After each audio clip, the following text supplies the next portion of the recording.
현명한 투자자의 인문학, 저자 로버트 해그스트롬. 중간값에 대한 오해, 횡보장에 대한 오해.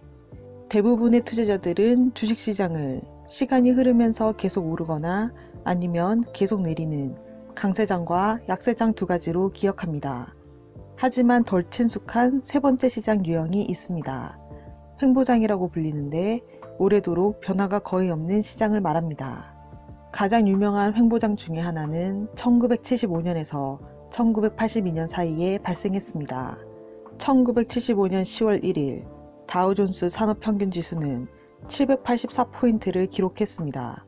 거의 7년 후인 1982년 8월 6일 이 지수는 정확히 784포인트로 마감되었습니다. 그 기간 동안 명목 수익은 증가했지만 그 수익에 지불하는 가격은 하락했습니다. 1975년 말 S&P 500 지수에 대한 주가 수익 배수는 대략 12배였습니다.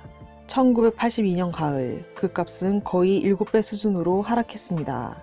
이 책의 원고를 마무리할 즈음인 2012년은 서브프라임 모기지 사태로 촉발된 금융위기 여파가 이어지고 있는 상황이었습니다. 1970년대 말과 유사한 횡보장을 맞이할 수 있기 때문에 주식시장을 떠나는 것이 최선이라는 주장을 들었을 때 나는 당황했습니다. 횡보장에서 장기 투자자들이 수익을 낼 수 없다는 것이 정말 사실일까요? 투자자들은 주식시장의 평균 수익률과 개별 주식의 수익률 차이를 이해할 필요가 있습니다. 투자자들이 그 차이를 가장 쉽게 알 수 있는 방법 중에 하나는 횡보장을 살펴보는 것이지요. 워런 버핏은 그 시기에 훌륭한 수익률을 보여주었습니다. 그의 친구이자 컬럼비아 대학 동창인 빌 루안 역시 좋은 수익을 냈었습니다. 1975년부터 1982년 동안 버핏이 이끄는 버크셔 해서웨이는 676%의 누적 수익률을 달성했습니다.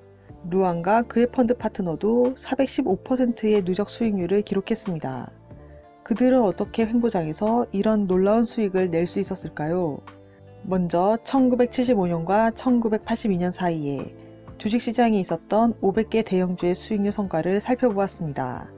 특별히 주주들에게 커다란 수익을 안겨줬던 주식들을 살펴보았습니다. 8년의 기간 중에 500개 주식 중 단지 3%만이 어느 한 해에 최소 100% 이상 주가가 올랐습니다. 보유기간을 3년으로 늘리자 결과는 좀 더 고무적이었습니다. 3년 보유기간 동안 18.6%의 주식이 평균적으로 2배가 되었습니다. 500개 주식 중 93개가 2배가 된 것이지요. 그 다음 보유기간을 5년으로 더 늘려보았습니다. 그 결과는 눈이 휘둥그레질 만한 것이었습니다. 평균적으로 38%, 500개의 주식 중 190개의 주식이 100% 이상 주가가 올랐습니다. 1975년에서 1982년 사이의 주식시장을 시장 평균에 초점을 맞춰 관찰한 투자자들은 잘못된 결론을 내리게 됩니다.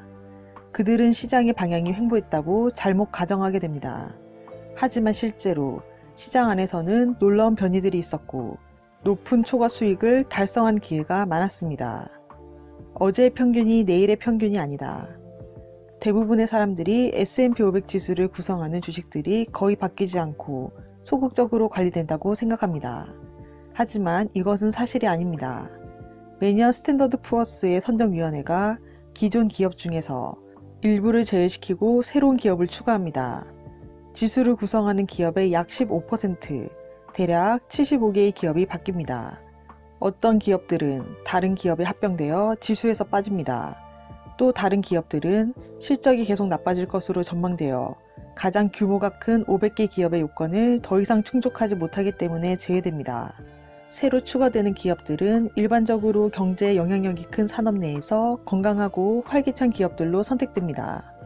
그렇게 S&P 500 지수는 스스로를 더 강한 기업들로 채우며 다윈식으로 계속 진화합니다.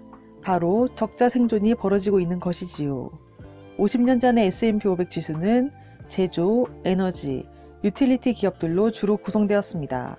하지만 오늘날 지수는 기술, 헬스케어, 금융 기업들이 지배합니다. 기술, 헬스케어, 금융 분야의 주식 수익률이 제조, 에너지, 유틸리티 분야의 수익률보다 훨씬 높기 때문에 S&P 500 지수의 평균 수익률은 30년 전보다 지금이 더 높습니다. 평균이 이동한 것입니다. 토머스 쿤의 말을 빌리자면 바로 패러다임 시프트가 일어난 것입니다. 책 현명한 투자자의 인문학, 저자 로버트 해그스트롬. 워런 버핏에 관한 전문가로 명성이 자자한 투자 전략가인 뉴욕타임스 베스트셀러 작가가 쓴 돈 버는 투자자는 무엇을 읽고 어떤 생각을 하는가에 대해 더 자세한 내용이 궁금하신 분들은 이 책을 읽어보시길 권해드립니다. 구독과 좋아요로 부연책방으로 입장하세요. 감사합니다.